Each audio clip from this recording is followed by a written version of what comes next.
Today in Python, we're going to learn a bit about while loops. While loops are kind of a combination of loops that we learned yesterday, for loops, and conditions.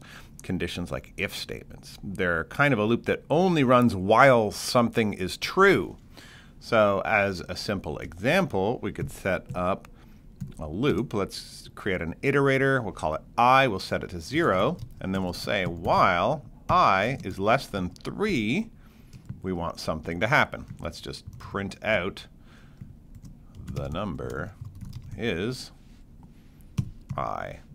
And then we'll increment our iterator.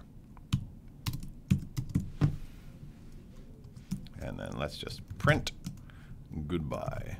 So anything that you want to run in your while loop needs to be indented underneath it, just like in the for loop and just like in a conditional if statement. When I push play, we can see the number is 0, then it's 1, then it's 2.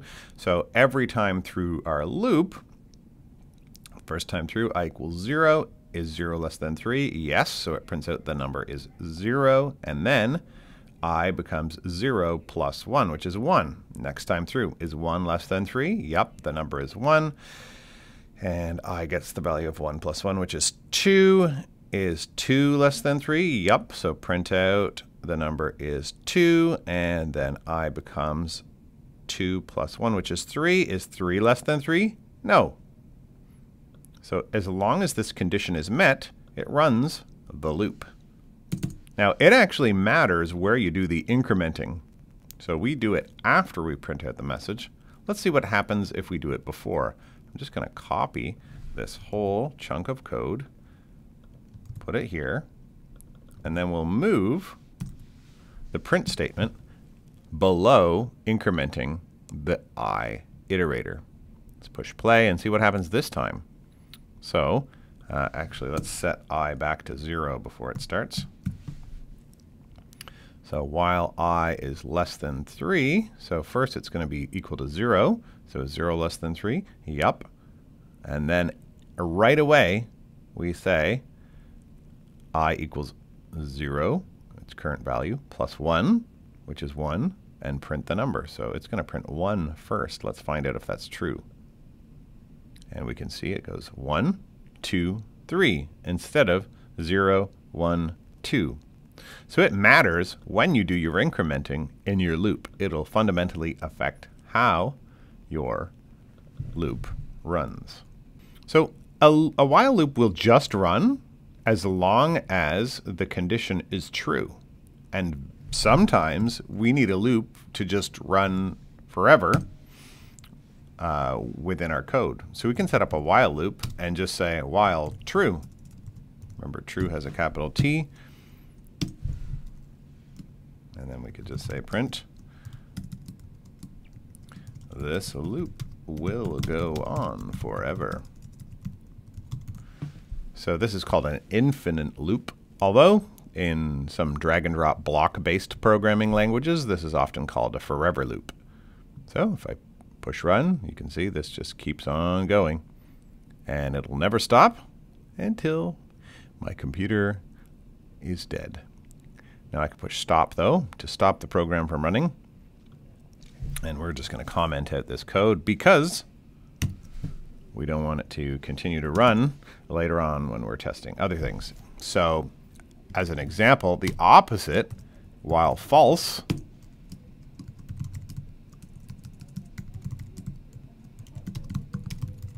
will never run.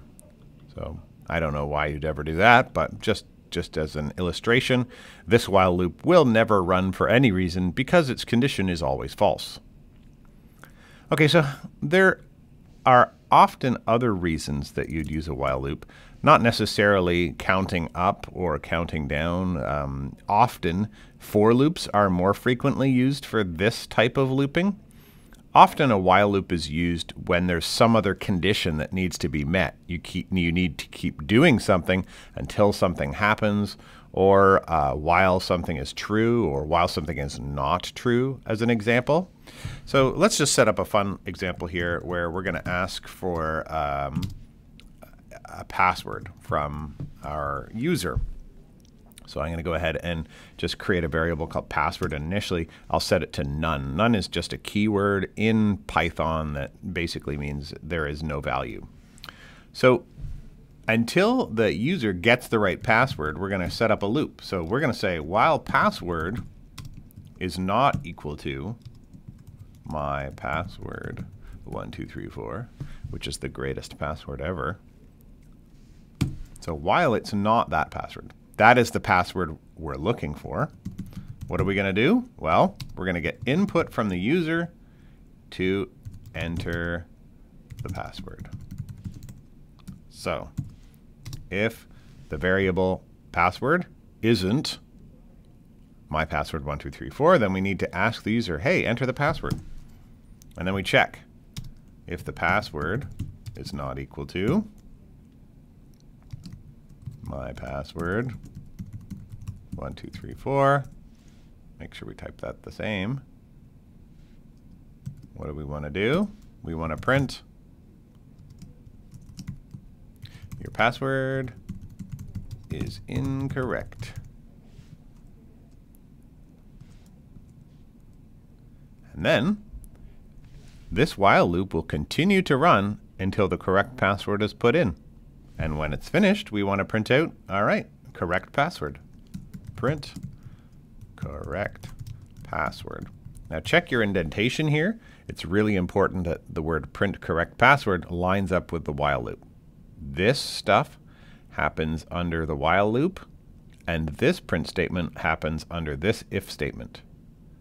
This happens only after the while loop is done executing.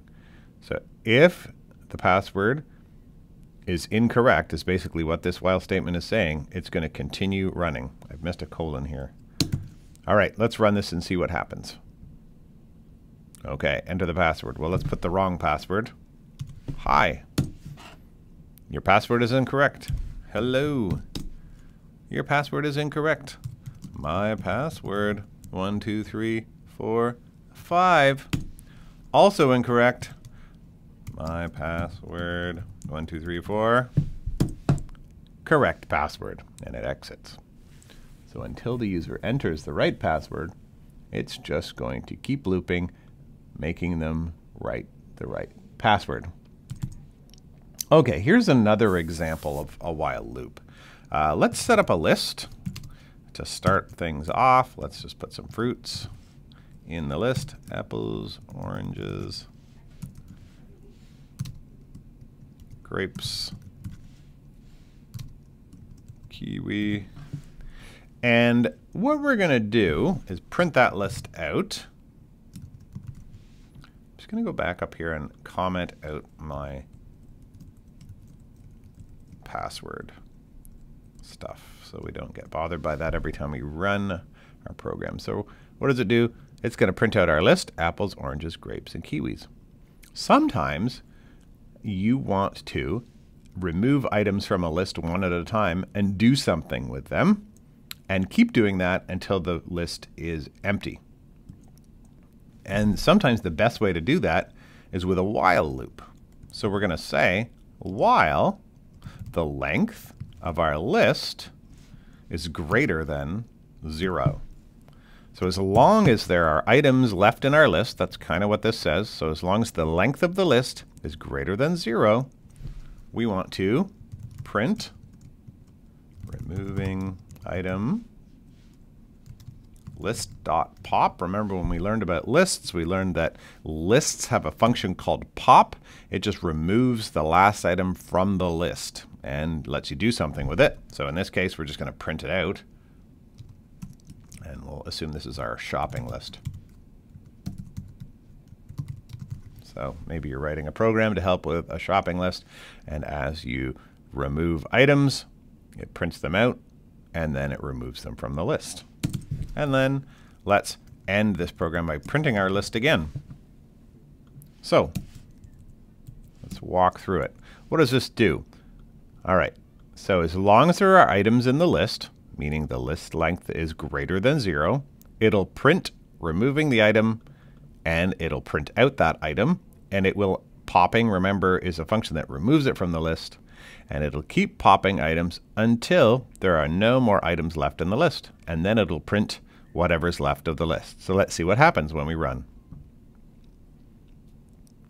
Removing item kiwi from the shopping list, grapes, oranges, and apples. When we run pop by itself, it removes the last item that was added to the list. But let's say we wanted to remove the items from the opposite end of our list first. We just pop and give it the index 0, and it'll always remove the thing at the start of the list. Let's run it again to see the difference. So the first time through, it was kiwi, grapes, oranges, apples. When we run it again, it's popping them from the opposite end of the list, the start of the list. So it removes apples, then oranges, then grapes, then kiwis when we run it the other way. And we can see then it prints out the empty list. So our list is empty. Maybe you could write a program that would let users add items to a shopping list and remove them with a while loop and ask them if when they want to add more things. And as long as there are items in the shopping list, it keeps running the while loop. So that's an example of where we might use a while loop, an example of where it's a little different than running a for loop. And it's, as you can see, it's a marriage of if statement with a loop.